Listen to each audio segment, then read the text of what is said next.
Bonjour, mon nom est Philippe, je suis étudiant à la maîtrise en biochimie. Je suis Mathéus, étudiant à la maîtrise en génie biomédical. Vous écoutez présentement À toute échelle, le podcast dans lequel on parle de science à toutes les échelles, de la plus petite clause de contrat à la plus grande compagnie de biotechnologie. Aujourd'hui, nous sommes au deuxième épisode d'une série de 2 épisodes avec 2 invités qui travaillent dans le système légal de la recherche. Nous avons Juliana Lanza, elle est juriste au Centre de recherche de l'Université de Montréal. Et nous avons aussi Marie-Luce Fortier, qui est avocate au Centre de recherche du Centre universitaire de Saint-Émile, IRCUSUM. Parfait. Aujourd'hui, la dernière fois, on avait posé beaucoup de questions sur un peu l'aspect légal en académie, donc les professeurs, chercheurs du CRCHUM et de l'IRCUSUM. Mais aujourd'hui, on commence en parlant d'industrie. Donc, comment est-ce que le gouvernement rend la biotechnologie québécoise compétitive à l'international et au sein du Canada? Quels sont les défis financiers rencontrés par les chercheurs? Comment gérer la propriété intellectuelle en recherche? Est-ce qu'on veut plus aller dans la science ouverte ou dans la protection légale? Donc, on va sauter directement à la conversation. Si vous avez manqué la première moitié, perdez pas de temps, allez écouter la première moitié avant de venir à celle-là. Sinon, ayez du fun avec celle-là.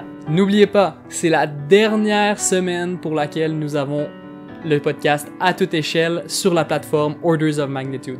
Alors, s'il vous plaît, si vous parlez français, allez vous abonner à ate.pod sur Instagram et allez vous abonner au fil de À toute échelle sur Spotify, Apple Podcasts or wherever you're getting your podcasts. Bonne semaine. Amen to that.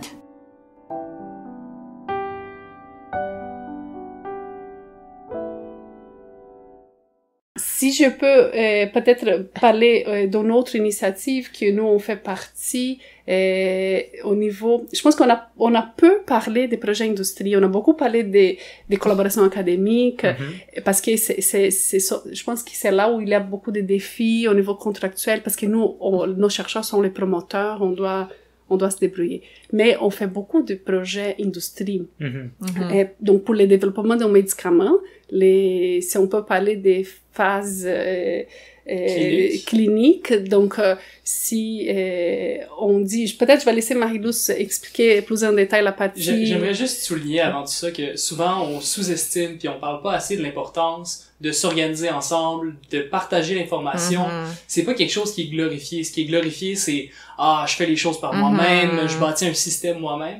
Mais l'importance d'avoir un regroupement comme ça, puis de partager l'information entre les personnes qui font des cadres légaux pour le Québec, comme vous l'avez dit si bien, c'est extrêmement important. Puis le fait que vous soyez reconnu, moi, chapeau. C'est une très bonne initiative. On croit à ça. On croit à ça. C'est pas tout le monde, exactement comme vous venez de dire, mais on croit à ça, et nos directeurs aussi. Donc, dans cette même optique, il y a une autre initiative, une autre organisation qui a été créée là par le ministère de l'économie, s'appelle Catalyse. C'est pour attirer la recherche clinique au Québec. Donc, ils ont mis de l'argent, c'est un organisme qui a été créé, c'est pour faciliter la réalisation des projets cliniques, des essais cliniques. Initialement, c'était industriel. On rentre dans le monde de l'industriel, des pharmaceutiques, développement des médicaments. Exactement, c'est les promoteurs, c'est une compagnie X qui arrive avec sa molécule, qui a besoin de faire des phases 1, 2, 3 chez nous. Et donc, Catalyse, on est membre. Certaines institutions, il y a des membres côté institutionnel, il y a des membres côté industrie. Donc, c'est vraiment un organisme neutre qui est là. Et l'objectif, c'est d'accélérer les débuts des essais. Donc, parmi leur mandat, il y a le côté juridique, contractuel. Donc, par exemple, une compagnie qui va vouloir faire une étude au Québec, au lieu d'aller cogner dans la porte de chaque institution, ils vont aller voir Catalyse. C'est Catalyse qui centralise, donc on va là, les projets pilotes commencent ce mois de septembre ici, donc on va avoir un contrat commun pour tout le monde. Donc une compagnie, au lieu de négocier 12 contrats, ils vont négocier un contrat, ils vont signer 12. Donc, leur projet va être réalisé dans 12 institutions. Ils font la même chose au niveau éthique, parce que chaque institution a son comité d'éthique.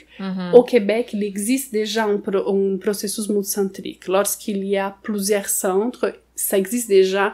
Il y a un comité qui évalue, les autres vont adhérer, mais ils vont négocier déjà les langages, par exemple, de formulaire de consentement. À la place que pour chaque étude, la compagnie négocie avec les comités d'éthique, échange, ça passe des mois, des fois, sur les langages de consentement, ils vont pré-négocier. Donc, l'étude arrive, on a déjà un formulaire de consentement qui est acceptable par les deux. L'étude va commencer vite. Donc, c'est une belle initiative. Et nous, moi et Marie-Luz, on se fait toujours, on participe à des rencontres, on est appelé à venir parler, commenter au nombre de regroupements. Donc, c'est bien, je trouve, pour l'avancement au niveau du Québec, c'est de belles initiatives. Pour récapituler, quand il y a une compagnie comme Moderna, par exemple, je pense qu'il va s'établir un petit peu plus fermement à Montréal prochainement, qui est habitué d'être encadré par un autre gouvernement, ils arrivent au Québec, nouvelles règles, palier provincial, palier fédéral, on sait pas trop ce qui se passe. Et là, on a 12 institutions au Québec qui encadrent ces compagnies-là. Et c'est difficile d'aller cogner à la porte de ces 12 institutions-là, de s'installer et de commencer des essais cliniques, par exemple. Est-ce que... Moi, j'ai l'impression qu'ils vont engager des gens locaux qui vont provenir déjà de d'autres compagnies pharmaceutiques. Donc, ils vont avoir des connaissances de notre marché local. Okay. Ça, c'est mon impression. Mais oui, quand une compagnie veut faire un projet de recherche dans une institution, dans plusieurs institutions, c'est sûr qu'ils veulent pas comme dupliquer leurs efforts. Alors, c'est ça que Catalyst essaie de faire, de rendre la vie un peu plus simple pour les compagnies. Puis aussi, on va pas se le cacher, l'Ontario a des délais plus rapides que les nôtres en ce moment.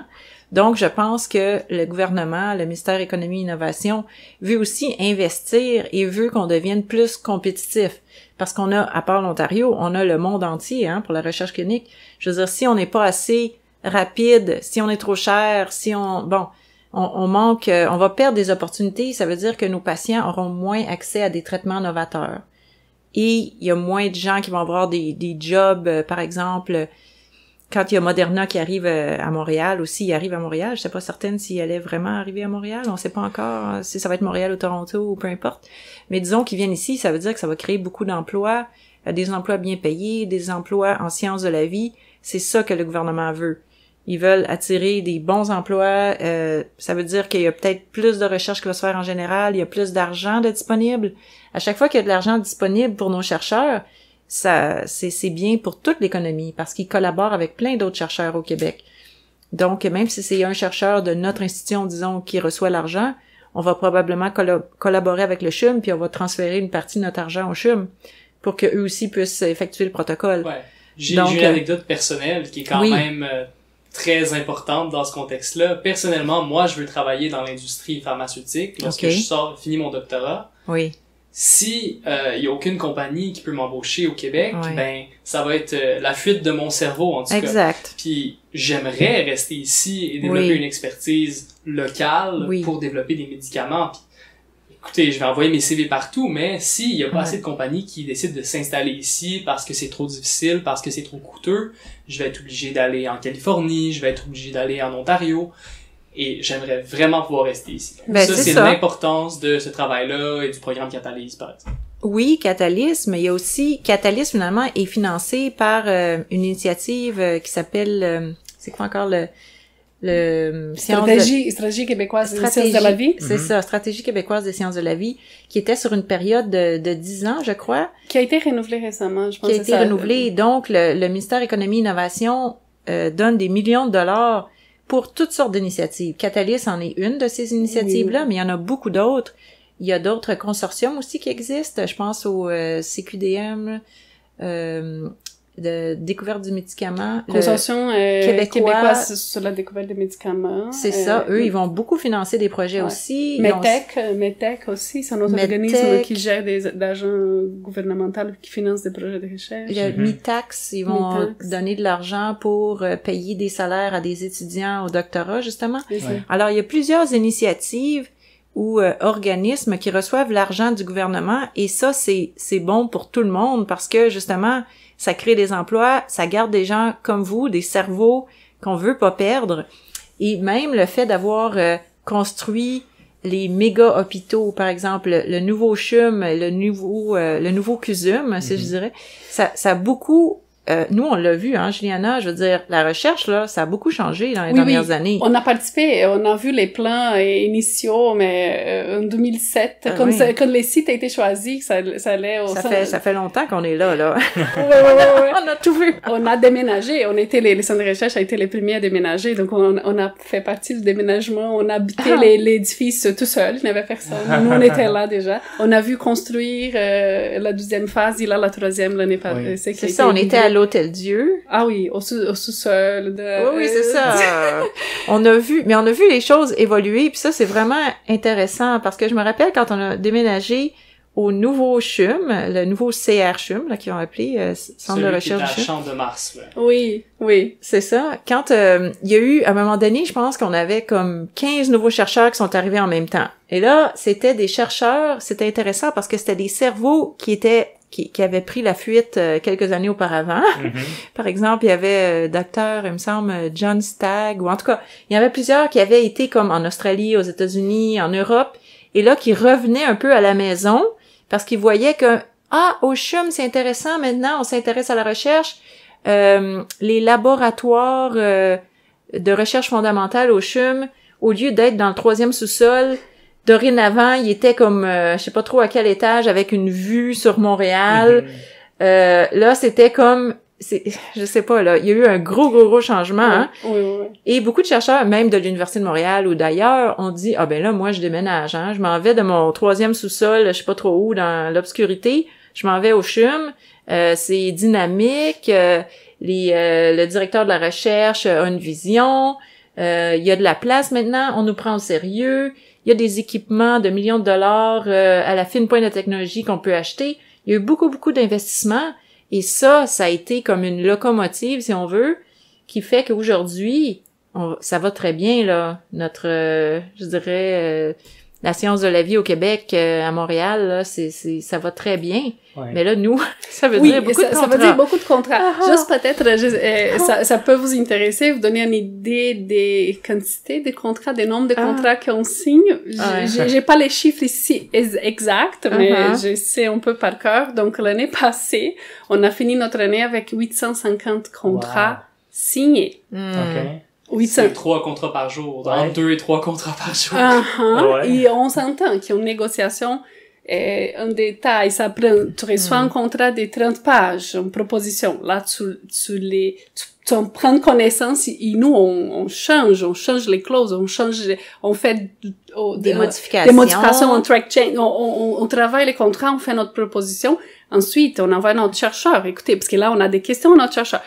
Qu'est-ce que vous en pensez? Êtes-vous d'accord avec ça? Il y a des choses qui sont, oui, bien sûr, des aspects légaux, mais il y a des aspects, êtes-vous d'accord? Publication, comment vous vous êtes entendu avec l'autre?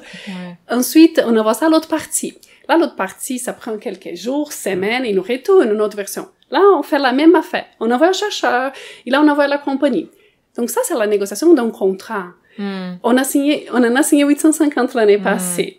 850 contrats, ça doit être environ 10 000 courriels, ça. Écoutez, c'est beaucoup. C'est beaucoup. Donc, je suis contente que certains, je pense que la plupart des institutions ont engagé des avocats ou des juristes, comme c'est mon cas, qui ont pris ça un peu plus au sérieux parce qu'il y a 15 ans, il y avait des contrats étaient revus par des adjointes, des fois administratives du directeur qui faisaient déjà changer l'adresse. Donc, on a beaucoup évolué. Je me souviens, c'est Dr. Luc Valquette qui m'a engagé. Je pense qu'il t'a engagé aussi. C'était à l'époque notre directeur de la recherche clinique, un neurologue très reconnu, chercheur. Il disait, écoutez, je pense qu'il était visionnaire. Il a créé les bureaux de contrat au CHUM. Il disait, c'est nécessaire d'avoir ces bureaux. C'est nécessaire d'avoir des gens qui négocient des contrats. Il n'y en a pas au Québec. Vous allez voir, vous allez développer une expertise. Là, aujourd'hui, quand je pense que j'aimerais les rencontrer pour dire, Dr. Valquette, vous aviez raison. Nous sommes 10 aujourd'hui. Au Cousin, au Québec, on a un regroupement. Je pense qu'il a été visionnaire parce qu'à l'époque, les gens, c'est ça, les gens disaient, c'est un autre document où je signe. C'était plus comme de la paperasse. Exact. Et donc, je suis contente. Ça a beaucoup évolué depuis qu'on a commencé à faire ça. Ça a pris beaucoup je pense, d'efforts et comment on dit... Dédication.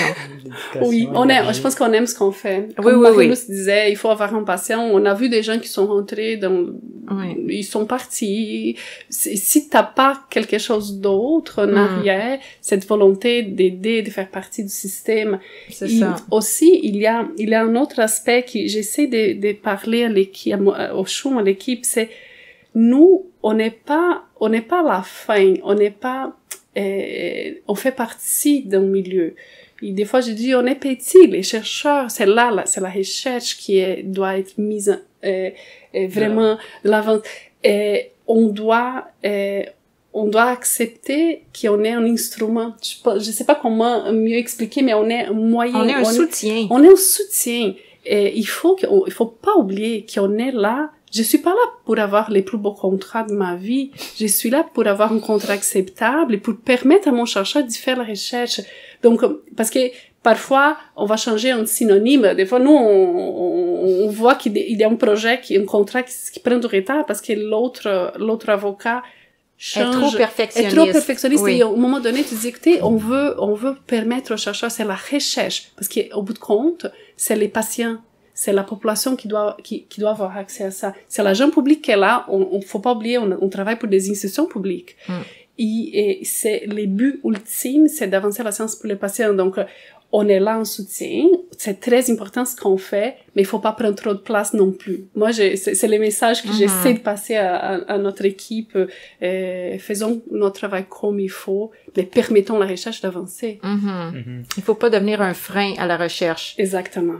Oui, on voit vraiment, ça montre, vous émanez comme une passion pour la job que vous faites. On voit vraiment que vous êtes passionné pour ça, vous aimez faire ça, et c'est clair que vous avez fait une énorme différence depuis que vous avez commencé. Merci. Vous étiez impliqué dans tous ces différents projets, avancements qui nous sont rendus où nous sommes maintenant, right?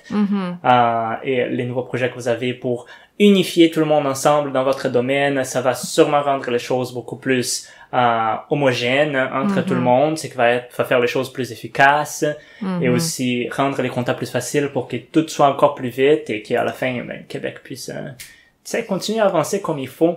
Je veux me certifier qu'on a parlé de tout ce qu'on voulait parler avant qu'on termine. On est rendu à 1 heure maintenant. On avait aussi des défis. Je sais pas si on veut parler des enjeux, oui. Abordons les défis, les enjeux. Oui. Si on a encore du temps. Prenons le temps. Oui, je pense qu'on n'a pas parlé de l'aspect financier.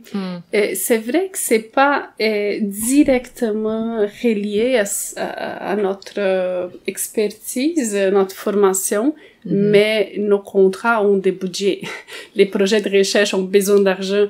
Ici au Québec, chaque établissement a une structure au niveau de l'administration de la gestion. Je vais parler pour les champs. Nous avons un département qui vérifie l'aspect budgétaire. Donc, on a les gestionnaires de contrats pour les clauses, mais les contrats, les budgets, normalement, c'est une annexe du contrat. Donc, on va se référer au budget. Il y a une personne qui fait l'évaluation avec les équipes de recherche. Donc, il faut s'assurer aussi que, par exemple, lorsqu'on accepte de participer à un projet de l'industrie, donc une compagnie qui vient et dit, voici mon protocole, tel médecin, j'ai besoin de recruter 50 patients dans tel domaine avec telle maladie, tous les critères d'inclusion, exclusion, protocole approuvé par les comités d'éthique, on va signer un contrat. Là, il y a des coûts associés à ça. Donc là, on parle des visites. Donc, visite numéro 1, tel examen, laboratoire, radiologie, examen clinique, tout ce qu'on peut imaginer dans le cadre d'un projet, il y a un coût. Et c'est pas la RMQ qui va payer pour ça, on s'entend. Donc, c'est la compagnie qui nous demande, c'est un contrat de service finalement qu'on fait. Donc, il faut s'assurer que les départements de l'hôpital soient bien remboursés. Donc, c'est les chercheurs qui va, par exemple, il a un rayon X qui doit se faire.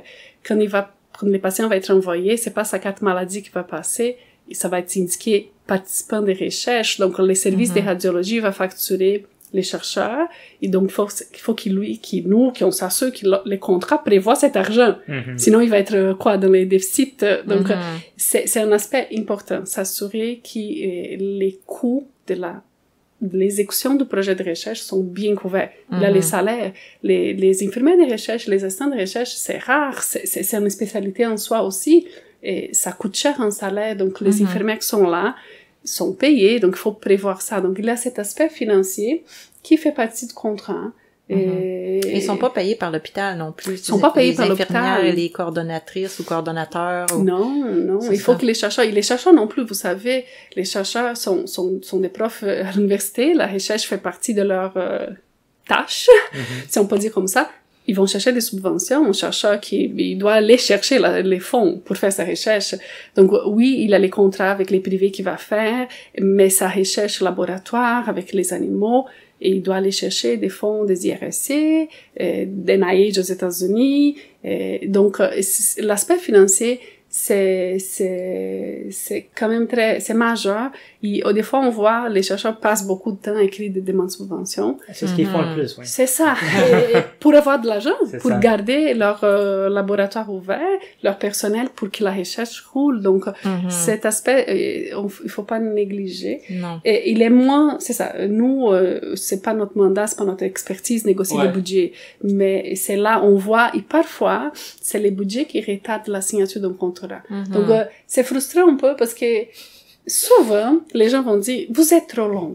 Signer un contrat, c'est trop long. Les contrats a retardé mon projet. C'est toujours, les contrats, c'est facile parce qu'un contrat en date de signature. C'est toujours notre faute. C'est toujours notre faute, pour être clair. C'est toujours le vecteur qui a la faute. Shoot the messenger. C'est ça. Mais parfois, on a terminé la négociation, mais c'est les budgets mais on signe pas les contrats si l'annexe budgétaire est pas finalisée. Donc, il faut qu'il y ait assez d'argent. Oui, parce que sinon, on va pas accepter, on va pas être en déficit, on va pas faire un projet pour l'industrie qui est pas payé complètement. Donc, c'est un enjeu, je pense, qui est majeur. Ça, c'est tellement une particularité du milieu de la recherche. Les professeurs appliquent pour de l'argent, reçoivent de l'argent. Les laboratoires, c'est souvent des organisations qui sont pas énormes, des organisations assez moyennes. Les laboratoires ont pas nécessairement de comptable professionnel agréé. C'est vraiment le professeur qui est un docteur en microbiologie qui gère son million, puis puis ça doit aider d'avoir des gens qui s'y connaissent un peu plus pour faire un contrat entre lorsqu'on a des rapports avec par exemple un hôpital ou des compagnies privées. Mais il y a aussi les gens côté financier dans nos institutions. Oui, les rapports financiers. Il y a un département de finances, donc les rapports financiers, par exemple, sont faits. Il y a des gros départements de finances. Qui sont plus nombreux que nous. Oui. Beaucoup plus nombreux. Il y a vraiment plein de gens. Nous, on appelle ça des account monitors, où chaque chercheur a comme quelqu'un qui est attitré pour l'aider à gérer tout le côté financier. Rendre ça moins broche à foin, quoi. Ben, c'est parce qu'à un moment donné, je pense que dans le passé, ils se sont rendus compte que des fois, les chercheurs engageaient plus de dépenses que leurs revenus, n'est-ce pas?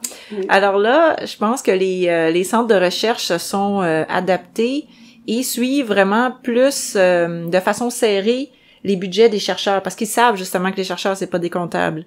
Alors, ils doivent peut-être des fois leur dire « écoutez, là... vous devez peut-être regarder là votre personnel, vous avez pas assez d'argent pour payer tout le monde. » Oui, j'ai vu passer un courriel la semaine passée de responsable finance au chercheur, j'étais en CC, qui dit Docteur X, je tire votre attention, ces contrats, on va les signer, mais vous commencez à arriver au bout du rouleau. Oui, il a dit, mais comment ça, j'ai 3 millions? Oui, vous avez 3 millions, mais donc, vous l'avez utilisé. Il a été dépensé pour des achats. Ça, c'est un petit exemple qu'on voit passer. Donc, il y a des gens qui vont lever de flag. Donc, les chercheurs, écoute, je pense que je les admire. Je sais pas comment ils font tout ça, parce qu'ils font leur recherche. Ils doivent penser à aller chercher de l'argent. Ils doivent penser à gérer les gens, parce qu'ils gèrent des personnes, ils gèrent des étudiants. Ils encadrent des étudiants, ils gèrent du personnel, ils gèrent le budget. Et quoi d'autre? Des chercheurs médecins font leur clinique aussi, ils font des chirurgies, parce que ça, c'est autre chose des fois. On a des anecdotes. J'ai négocié avec un chercheur, il dit, maman, ok, on s'appelle tel. Et là, il dit, allô, ok, là, je suis libre. Parfait, docteur. Je suis au milieu d'une chirurgie. C'est mon break.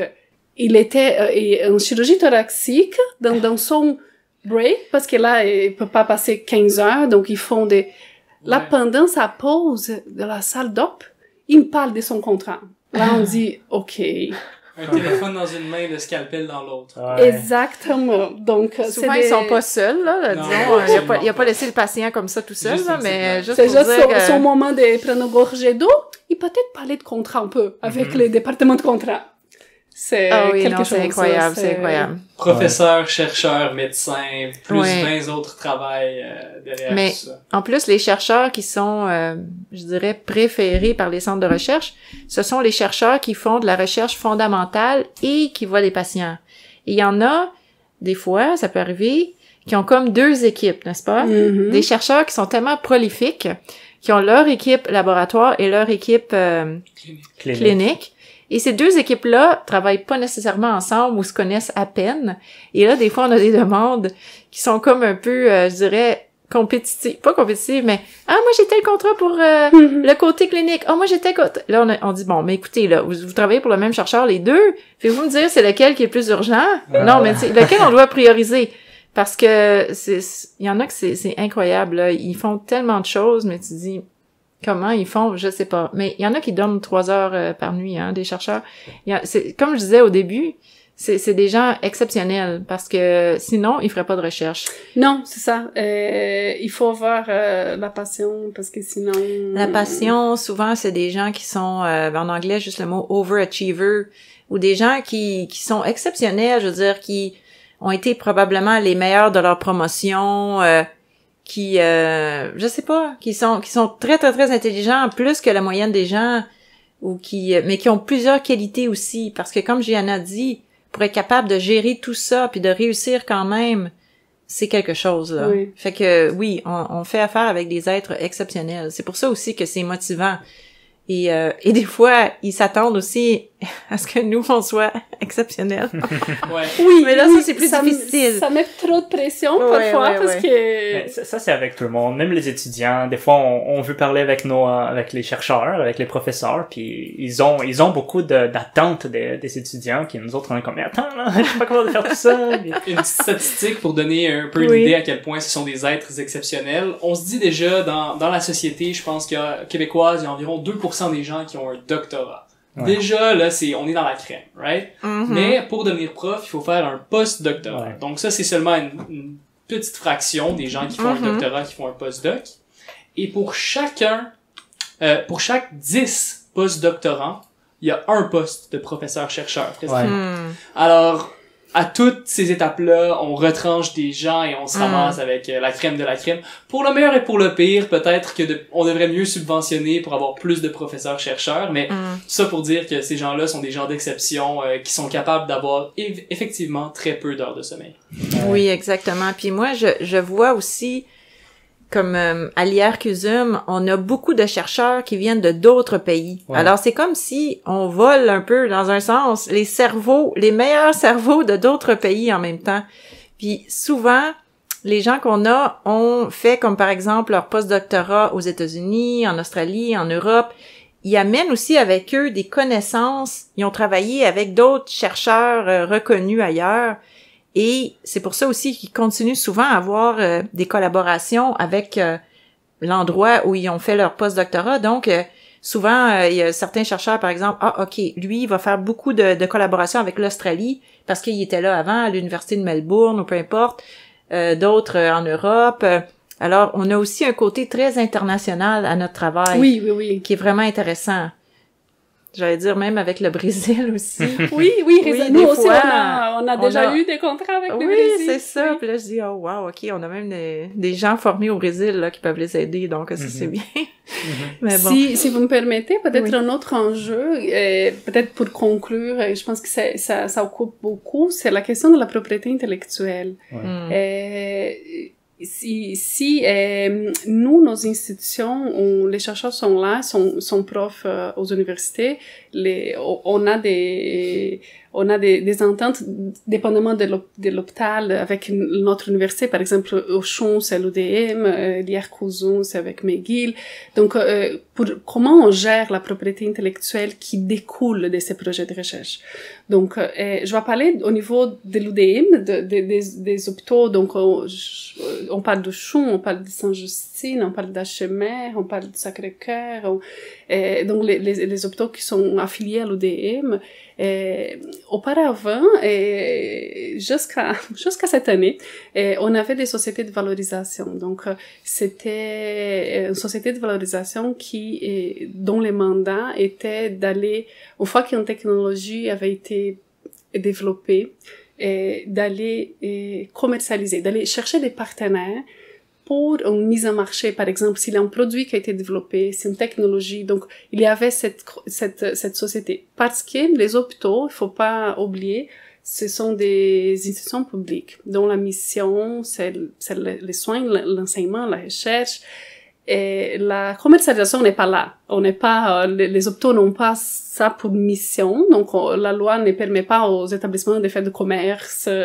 Donc, c'était pour ça qu'au Québec, il y a des années, je pense que c'est 2001, à peu près 20 ans, ces sociétés de valorisation ont été mises, sur pied justement pour gérer, et ce qui découle des universités aussi. Je parle beaucoup pour l'UDM, je connais pas trop ce qui se passe avec l'Université McGill.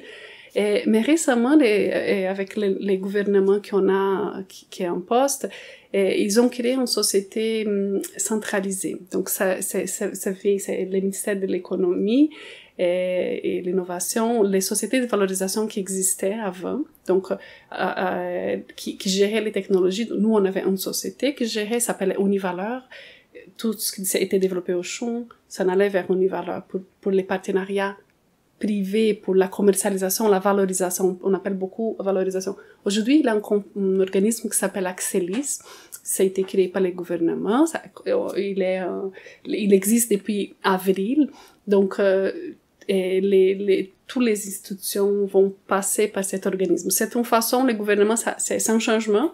La façon que le Québec veut valoriser ce qui est développé au niveau de la recherche. Donc, cette compagnie, je vais laisser Marie-Luce parler pour les côtés de McGill, mais c'est une autre approche, c'est centralisé. Donc, si j'ai un chercheur, on appelle ça une déclaration d'invention. Donc, nous, on a des conseillers en valorisation chez nous, mais qui sont en lien avec cette société. Donc, ça serait pas les Chou qui va signer une licence avec, je sais pas, Siemens pour une technologie. On va passer par cette société qui est créée par les gouvernements pour l'aspect valorisation. Cependant, en amont, lorsqu'on signe des contrats, il y a des clauses qui ont un impact sur la valorisation. Donc, comme Marie-Luce disait, qui ont une compagnie qui donne les médicaments, mais qui va demander des droits, elle va essayer d'aller chercher des droits de propriété intellectuelle. Si jamais quelque chose est développé, c'est à moi. Et là, on dit non. Un instant, on va être copropriétaire. Donc là, il a des clauses. Donc, il a une expertise en propriété intellectuelle qui nous, on a pour ne pas empêcher que demain matin, on a développé une belle technologie, mais finalement, on avait tous cédé nos droits. Donc, on peut pas. Et on va essayer de négocier, on va essayer de mettre des clauses, des options de licence, par exemple. Par exemple, on a des cas que la compagnie, elle veut, on sait qu'il va avoir une technologie, on sait qu'il va avoir une invention. La compagnie veut déjà, avant de mettre de l'argent, on a des contrats qui sont financés à 1 million, 2 millions, 3 millions. Avant de mettre de l'argent, ils veulent s'assurer qu'ils vont pouvoir commercialiser. Donc, on va faire quoi? On va appeler cette société de venir avec nous. Et là, on va négocier les contrats et on va déjà négocier certains termes d'une éventuelle future licence si technologie est développée. Donc, on a un lien aussi. Donc, cet aspect de propriété intellectuelle, elle n'a pas d'impact dans les projets industrie. Projet industrie, tout appartient à la compagnie, c'est leur molécule. Nous, on fait un service, ils nous payent, c'est tout. Mais lorsque c'est notre chercheur qui a le cerveau, mais qu'on se fait financer par l'industrie, on va partager les morceaux.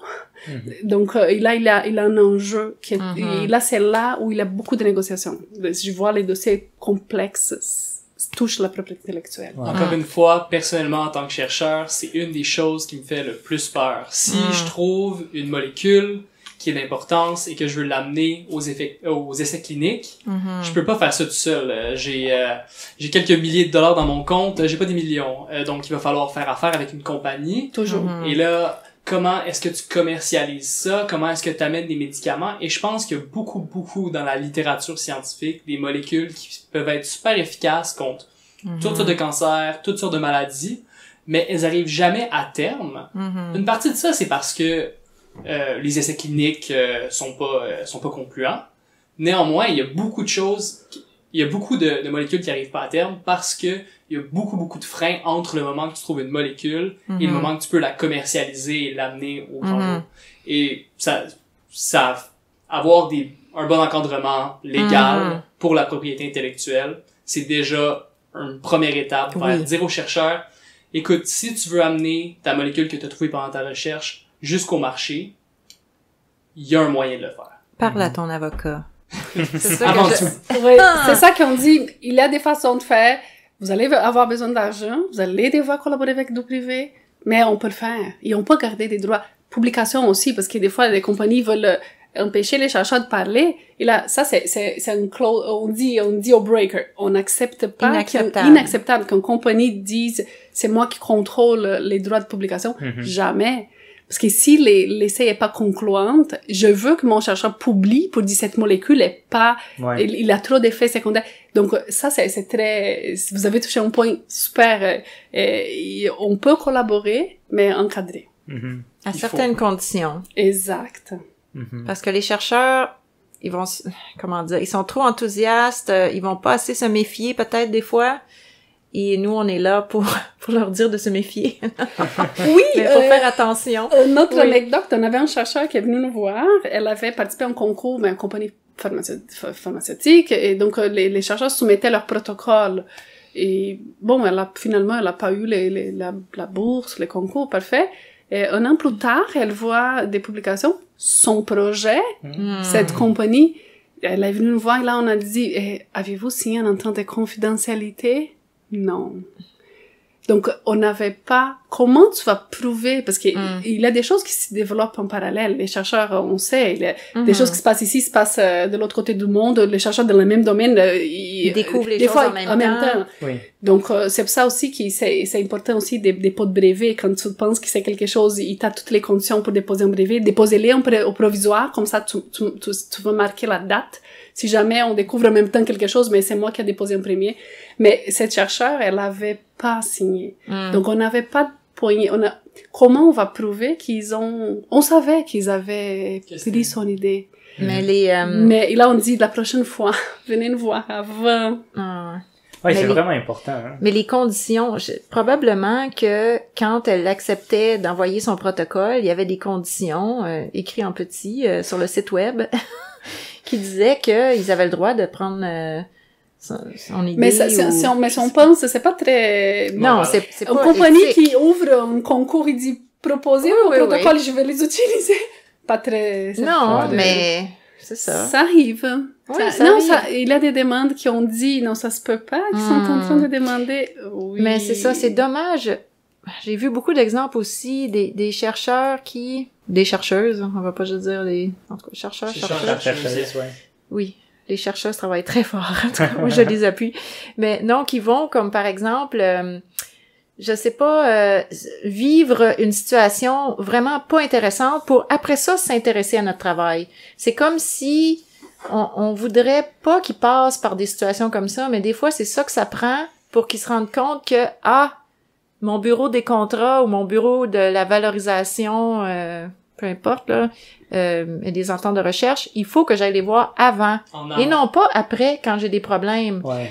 Oui, ça arrive des fois au niveau de la propriété intellectuelle que les chercheurs vont nous contacter. Nous, la conseillère en valorisation, il va dire, écoutez, je pense que j'ai quelque chose, mais demain, j'ai présente dans une conférence. Pas demain, dans une semaine.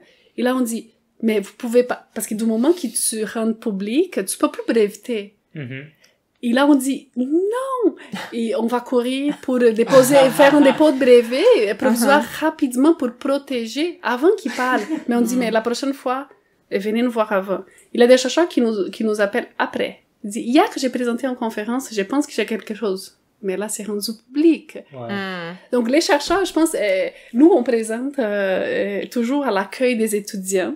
À chaque 6 mois, il y a l'accueil des étudiants. Et j'ai présenté en partie, j'ai dit toujours, si vous pensez que vous avez quelque chose, vous pouvez parler dans votre labo. Avant de parler avec n'importe qui de l'extérieur, venez nous voir. On signe une entente de confidentialité et ça, c'est bon. Si c'est sous entente de confidentialité, c'est protégé, c'est pas public.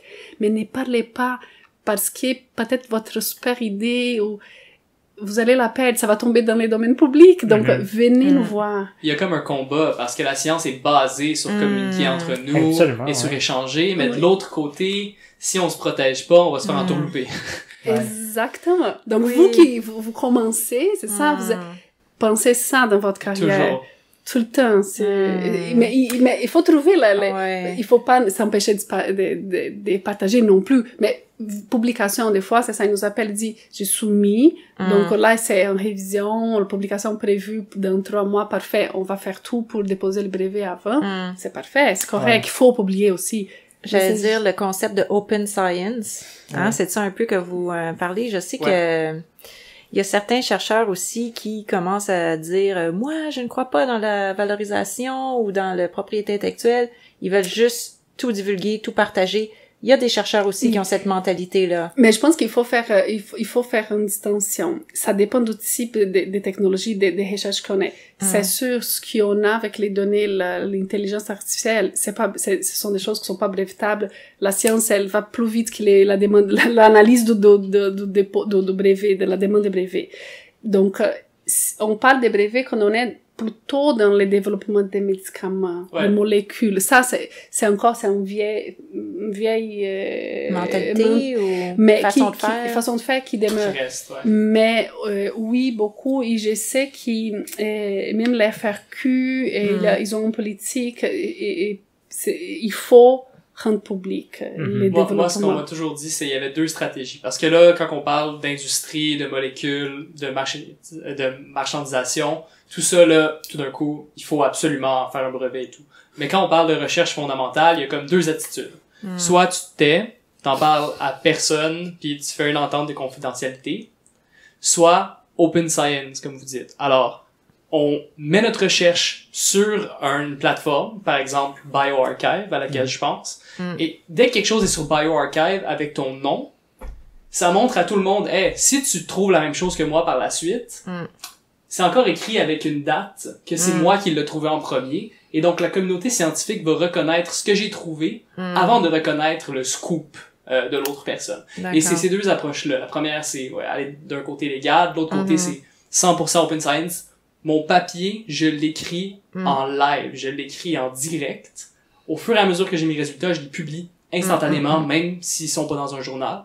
Comme ça, il y a une marque à quelque part que c'est moi qui ai trouvé ça. Oui. C'est pas protégé juridiquement s'il y a un litige, t'as pas les brevets, mais il y a beaucoup de choses qui sont pas brevétables aussi, donc tu peux même pas breveter, donc la publication.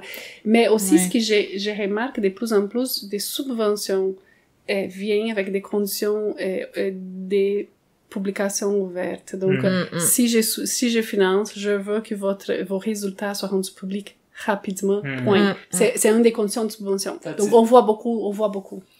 Mais il y a aussi, je pense qu'il y a des façons, mais là, c'est dans chaque domaine, là, de rendre public certaines choses, mais de conserver d'autres choses secrètes, non? Il y a comme tout un dosage à faire. Mais oui, de plus en plus, c'est comme ça. Et des fois, ce que j'allais dire aussi, c'est que les sociétés de valorisation, même s'il y a une invention qui pourrait être brevetable, disons, les sociétés de valorisation n'ont pas non plus des moyens illimités. Alors, ils doivent faire des décisions, ils doivent prendre des décisions.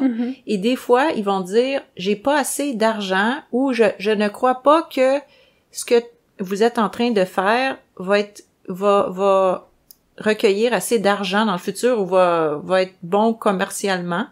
Donc, des fois, il y a des chercheurs aussi qui demandent de ravoir les droits eux-mêmes. Hein? Puis qui disent, bon, ben, vous, la société de valorisation, ça vous intéresse pas, vous voyez pas comment commercialiser dans le court terme ou peu importe. Je veux ravoir les droits et moi-même, je vais commercialiser seul. Ça peut arriver. Oui, on en a des cas. Ça, c'est courageux. C'est des chercheurs entrepreneurs. Oui, ils vont créer des compagnies. Et nous, au CHU, avec l'UDM, notre politique, notre convention sur la propriété intellectuelle dit que toute technologie qui est développée à l'intérieur du CHU par des chercheurs, on est copropriétaire. Donc, la technologie, elle appartient à 50% aux chercheurs ou aux chercheurs, donc tout le monde qui a participé, et 50% du côté institutionnel, on partage 25 à l'UDM, 25 au CHU. On est toujours copropriétaire. Et la politique dit, si les chercheurs, la décision de vouloir valoriser, commercialiser ou non, c'est toujours aux chercheurs. On peut pas l'obliger. Les CHU ne peuvent pas dire, ah, je trouve super cette technologie, on va aller de l'avant, on peut pas faire ça. C'est les chercheurs qui décident. Mais du moment qu'ils décident, vu qu'on est copropriétaire, on suit les règles. Donc, c'est notre société qui va évaluer les dossiers et qui va procéder à la valorisation. Mais il y a des cas, comme Marie-Luce vient de dire, qui vont pas croire ou n'ont pas d'argent, où il faut choisir entre deux.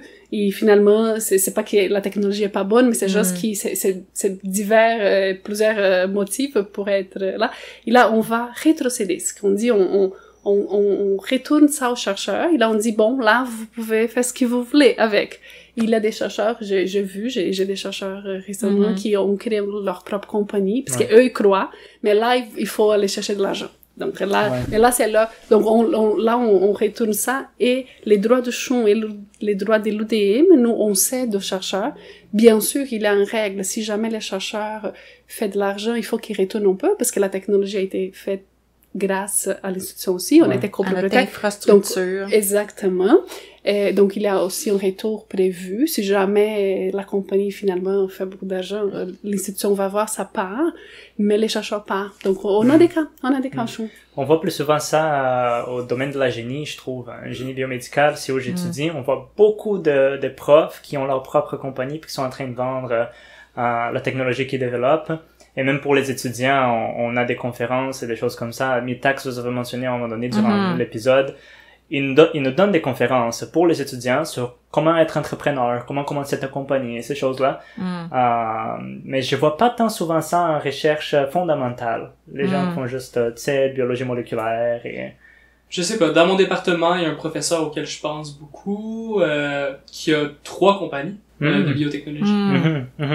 Ouais. Et pour retourner aussi sur l'effet à qui appartient, disons, l'idée ou la technologie ou juste la recherche qu'ils font, je vois souvent un certain respect entre les chercheurs sur qui fait quoi.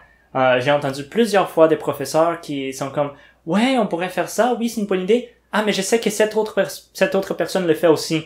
Et j'aimerais bien le faire, mais il le fait déjà, donc je vais pas toucher. » Ça arrive souvent, je trouve, c'est quand même bien. Oui, il y a beaucoup, c'est incroyable les chercheurs, comment ils collaborent entre eux. Moi, ça m'impressionne beaucoup. Puis je dirais, bon, j'ai travaillé un peu à l'hôpital Sainte-Justine, au CHU Sainte-Justine, et maintenant, à l'IRCUSUM, on a aussi le Montreal Children's Hospital.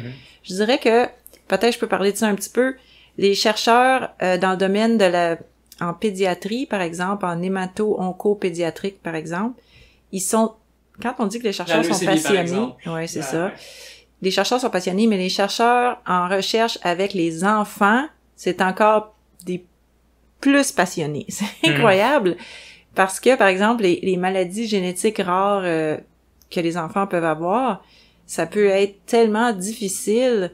En neurologie, par exemple, les chercheurs, ils vont collaborer avec des gens à travers le monde. Des fois, c'est des maladies génétiques tellement rares. Ils ont seulement comme 3 patients au Canada, ou je sais pas moi, 1-2 patients à Montréal, 1-2 patients en Colombie-Britannique, 1-2 patients. Donc, ils vont faire comme beaucoup des genres de bases de données qui vont tout regrouper, ou essayer de créer des protocoles pour inclure là ces patients-là, les petits-enfants qui ont le cancer. Alors, des fois, on va avoir des contrats urgents parce que on a un patient, là, il faut absolument le faire entrer sur tel protocole. Vite, il faut signer ce contrat-là, ou en tout cas. Alors, je dirais que le côté, ça aussi, ça fait partie de pourquoi on est là, puis on sent que, OK, ce qu'on fait, ça fait une différence. Je sais pas moi, peut-être qu'on va sauver la vie. Des fois, c'est un contrat pour un patient, hein, ça peut arriver. Des fois, c'est... Alors, on va voir... je sais pas, on sent que, OK, on fait une différence. Mais, oui, c'est quand on voit à la télé un résultat c'est une recherche a bien été, il a dit, j'ai fait des contrats il y a quelques années. Oui, on pour connaît ces les chercheurs des on fois. connaît beaucoup qui apparaissent à la télé, Oui. on dit, OK, c'est bien, c'est bon. Oui. Bon, si les gens ils veulent vous contacter, s'ils veulent entrer en contact pour apprendre un peu plus sur les sujets duquel on a parlé, comment ils peuvent entrer en contact avec vous? Je dirais probablement par courriel. Oui, je pense que vous pouvez publie nos adresses courriel. Parfait, on va le mettre dans la description du podcast. En tout Parfait. cas, vous êtes deux femmes passionnées. On a aimé tous les sujets desquels on a parlé aujourd'hui. Et merci beaucoup d'être venues à toute échelle. Ah, parfait. Ben, merci. Ça nous a fait vraiment plaisir. Puis, je suis contente de voir que les gens s'intéressent à ce qu'on fait. Parce que c'est pas évident. Ouais. Non, oui, continuez, c'est super Oui, intéressant. Ce que continuez. vous faites. Oui, c'est Parfait, super. on a fait un bon tour du sujet de l'impression de l'aspect légal de la science. Ah oui. C'est très bien. Merci beaucoup. Merci à vous. Merci. Merci d'avoir écouté à toute échelle. Si vous avez aimé cet épisode, donnez-nous une note de 5 étoiles sur Apple Podcast et partagez notre projet avec vos amis et votre famille. Si vous avez des questions ou des commentaires, vous pouvez toujours nous contacter sur Instagram via le compte @ate.pod. À toute échelle est un projet réalisé par Philippe Carl et Mathias Schultz. La musique originale est composée et interprétée par Vincent Nélis. On se revoit dans 2 semaines pour le prochain épisode.